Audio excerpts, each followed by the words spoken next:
दोस्तों आज हम आपके लिए एक ज़बरदस्त वीडियो लेकर आए हैं। इस वीडियो में हम आपको बताएंगे कि अगर आपकी भी इच्छा है कि आपको 4 सालों के बाद या 6 सालों के बाद अपनी एक ड्रीम कार लेनी है, 10 लाख रुपए की कोई ड्रीम कार लेनी है आपको अपने एसआईपी इन्वेस्टमेंट से, तो आप कितने की एसआईपी कर सकते हैं, कौन कौन से फंड में आप इन्वेस्ट कर सकते हैं। तो हम आपको एग्जैक्ट कैलकुलेशन दिखाएंगे 4 सालों वाला कि कैसे आप 4 सालों में 10 लाख रुपए कमा सकते हैं और अपनी ड्रीम कार ले सकते हैं। या बहुत सारे लोगों की इच्छा होती है कि 10 लाख रुपए में उन्हें कहीं घूमने जाना है, या 10 लाख रुपए में उन्हें कोई अपनी पसंदीदा चीज़ खरीदनी है, चाहे वो कार हो या कुछ और हो। तो ऐसा ही हम आपके लिए लेकर आए हैं कि अगर आपकी भी इच्छा है कि 4 सालों के अंदर आप 10 लाख रुपए जमा करें एसआईपी इन्वेस्टमेंट से, पैसे बना पाएँ और आप अपनी कोई ड्रीम चीज़ जो आप करना चाहते हैं या खरीदना चाहते हैं, आप उसे कैसे खरीद सकते हैं। तो हम आपको कैलकुलेशन भी दिखाएंगे, साथ में आपको फंड्स के नाम भी बताएंगे कि कौन कौन से वो फंड हैं जिनमें आप इन्वेस्ट करके इतना अच्छा पैसा बना सकते हैं। तो वीडियो के लास्ट तक बने रहें, वीडियो बहुत ज़बरदस्त होने वाली है। तो चलिए हम बात करते हैं सबसे पहले कि कैलकुलेशन आपको दिखाते हैं कि कौन कौन से वो कैलकुलेशन है जिसके थ्रू आप 4 सालों के अंदर अंदर 10 लाख रुपए तक पहुंच सकते हैं और अपनी ड्रीम कार या अपनी ड्रीम कोई भी चीज़ कर सकते हैं। तो सबसे पहले हम आपको कैलकुलेशन दिखाते हैं 4 सालों वाला, उसके बाद हम आपको 6 सालों वाला भी कैलकुलेशन दिखाएंगे ताकि आपको दोनों में कंपेयर करने में आसानी हो और आप अपना सही डिसीजन ले सके।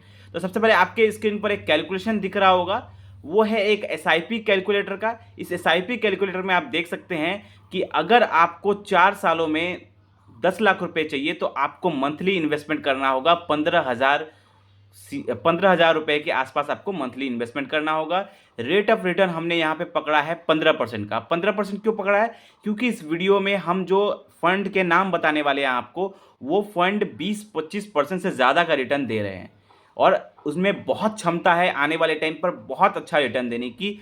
फिर भी हम यहाँ पे कैलकुलेशन के लिए सिर्फ आपको 15% का रेट ऑफ रिटर्न पकड़ रहे हैं, जो कि आराम से मिलेगा। ये मुझे लगता है कि 20% से अच्छा रेट, 20% से ज़्यादा का रिटर्न मिलने का चांसेस है। फिर भी हम यहाँ पे कैलकुलेशन दिखाने के लिए आपको सिर्फ 15% का रेट ऑफ रिटर्न पकड़े हैं। तो अगर 15% भी मिलता है, जो कि मिनिमम मुझे लगता है मिलना ही है, तो भी आप 4 सालों में अगर आपको 10 लाख रुपए चाहिए तो आपको 15,000 रुपये की एसआईपी करनी पड़ेगी। अब यहाँ पर बहुत सारे लोगों को लग सकता है कि सर 15,000 रुपये की एसआईपी तो थोड़ी बहुत ज़्यादा है। बहुत सारे लोगों के लिए पॉसिबल नहीं होता है कि 15,000 रुपये की एसआईपी को वो अफोर्ड कर पाए। तो हम यहाँ पे कहना चाहेंगे कि आप अगर 15,000 रुपये की एसआईपी अफोर्ड नहीं कर सकते तो आपकी स्क्रीन पर एक और कैलकुलेशन दिख रहा होगा।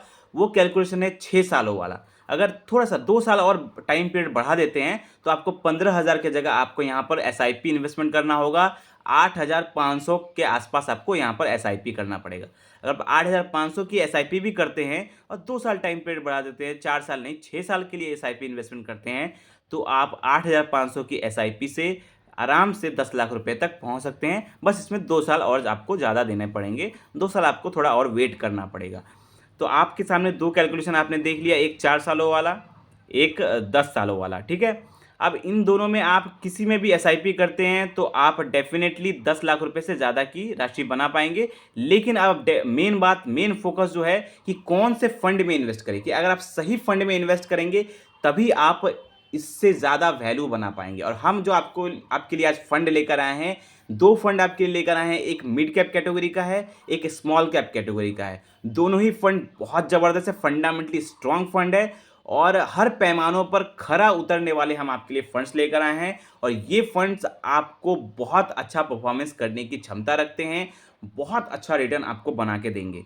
तो हम आपको दो फंड बताएंगे, दोनों में आप आधे आधी एसआईपी कर सकते हैं। आधा पैसा एक फंड में और आधा पैसा एक फंड में आप इन्वेस्ट कर सकते हैं। तो पहला जो हम आपको फंड बताएंगे वो एक मिड कैप कैटेगरी का फंड है। वो फंड का नाम है Mirae Asset mid cap fund. अब Mirae Asset mid cap fund, ये मिड कैप कैटेगरी का एक बहुत ज़बरदस्त फंड माना जाता है। इसका अगर रिटर्न की अगर हम बात करें तो इसने तकरीबन Mirae Asset mid cap fund ने बहुत अच्छा रिटर्न दिया। इसने 23% का रिटर्न दिया है अपने इन्वेस्ट, जब से ये मार्केट में आया है तब से इस फंड ने एवरेज रिटर्न जो दिया है वो दिया है 23% का। ये मैं एवरेज रिटर्न की बात कर रहा हूँ, 1-2 साल के रिटर्न की मैं बात नहीं कर रहा।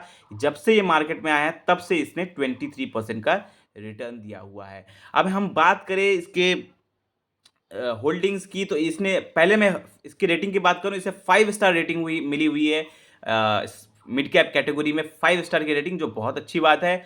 और इसका अगर हम फंड साइज की बात करें तो अभी इसका फंड साइज थोड़ा कम है, 8,500 सीआर के आसपास है, तो अभी अंडररेटेड है ये फंड। लेकिन आने वाले टाइम पर ये फंड इतना ज़बरदस्त है, फंडामेंटली इतना स्ट्रांग फंड है, इतने अच्छे अच्छे होल्डिंग साइज फंड में, तो ये फंड का जैसे जैसे फंड साइज बढ़ेगा, लोग इसमें इन्वेस्ट करेंगे, वैसे वैसे आपका इसमें रिटर्न भी बहुत अच्छा देखने को आपको मिल सकता है। इस फंड में बहुत पोटेंशियल है आने वाले टाइम पर। अब इस फंड की होल्डिंग एनालिसिस अगर आप चेक करेंगे तो 85% जो इनका पैसा है वो इक्विटी शेयर मार्केट में इन्वेस्ट हो रहा है। अब जितना ज़्यादा पैसा आपका इक्विटी शेयर मार्केट में इन्वेस्ट होता है, उतना अच्छा आपका रिटर्न बनने का चांसेस होता है। तो ये फंड में बहुत अच्छा चांसेस है आपका रिटर्न बनने का। अब मैं इस फंड के होल्डिंग्स की बात करूँ तो लगभग 20 कंपनीज में इनका पैसा जा रहा है, बहुत सॉरी हाँ 20 कंपनीज में इनका पैसा जा रहा है, और इक्विटी शेयर मार्केट में इनका पैसा तकरीबन 85% जा रहा है। और एक्सपेंस रेशियो की अगर हम बात करें तो 0.63% इनका एक्सपेंस रेशियो है, जो कि 1% से कम है, डेफिनेटली अच्छा है। अब चलिए दूसरे फंड की तरफ चलते हैं। वो फंड का नाम, वो एक स्मॉल कैप कैटेगरी का फंड है, वो फंड का नाम है Tata small cap fund. Tata का ये स्मॉल कैप कैटेगरी का फंड है। अगर हम रिटर्न की बात करें तो इस फंड ने तकरीबन 26% का एवरेज रिटर्न दिया अपने इन्वेस्टर को। जब से मार्केट में आया तब से इसने एवरेज रिटर्न 26% का मेंटेन किया हुआ है। अब हम बात करें इसके फंड साइज की, 6,200 सीआर के आसपास इसका फंड साइज है। जैसे जैसे फंड साइज बढ़ेगा वैसे वैसे इसमें आपका रिटर्न बढ़ेगा। अब होल्डिंग्स की मैं बात करूँ, 51 कंपनीज में इनका पैसा लगा हुआ है, बहुत अच्छी बात है। 51 कंपनीज में इनका पैसा लगा हुआ है। इक्विटी मार्केट, अब मैं कहता हूं कि जब आप होल्डिंग्स चेक करें, होल्डिंग एनालिसिस जरूर चेक करें, इसमें आप देखेंगे इक्विटी मार्केट में इनका 95% इनका पैसा जो है वो इक्विटी शेयर मार्केट में इन्वेस्ट हो रहा है। जितना ज़्यादा पैसा आपका किसी फंड में इक्विटी शेयर मार्केट में इन्वेस्ट होता है, उतना ज़्यादा चांसेस रहता है आपका रिटर्न बनने का, अच्छे रिटर्न बनने का चांसेस, कि पैसा जब इन्वेस्ट रहेगा इक्विटी मार्केट में, शेयर मार्केट में, उतना ही ज़्यादा आपका पैसा आपका रनिंग रहेगा, इन्वेस्टमेंट आपका काम करेगा और आपका रिटर्न बनने का चांसेस बहुत ज़्यादा होता है। तो इसलिए ये बहुत अच्छी बात है। इनका 95% जितना इनके पास पैसा है उसका 95% इन्होंने इक्विटी मार्केट में इन्वेस्ट करके रखा है, जो कि बहुत अच्छी बात है। और मैं बात करूँ एक्सपेंस रेशियो की, तो इनका एक्सपेंस रेशियो सिर्फ 0.31% का है, जो कि बहुत अच्छी बात है। अगर एक्सपेंस रेशियो जितना ज़्यादा कम होगा, उतना ज़्यादा आपका लॉन्ग रन में, जब आप लॉन्ग रन में इन्वेस्ट करते हैं तो आपको पैसा बनने का चांसेस बहुत ज़्यादा होता है। तो आप इन दोनों फंड्स में आधी आधी की एसआईपी कर सकते हैं। अगर आप 4 साल का भी एसआईपी करते हैं या 6 साल का एसआईपी करते हैं, तो आप आधा पैसा इस फंड में कर दीजिए, आधा पैसा इस फंड में कर दीजिए, दोनों में आधा आधा मिला के इन्वेस्ट कर सकते हैं। और 4 साल में मुझे लगता है ये दोनों फंड्स आपको 10 लाख रुपए से कहीं ज़्यादा की राशि आपको अमाउंट बना के देंगे। तो आई होप आपको ये वीडियो अच्छा लगा होगा। वीडियो से रिलेटेड कोई भी क्वेश्चन है तो आप हमें कमेंट करिए, और अगर आपको भी मन में कोई सजेशन है, कोई डाउट है, तो आप हमें कमेंट करके पूछ सकते हैं।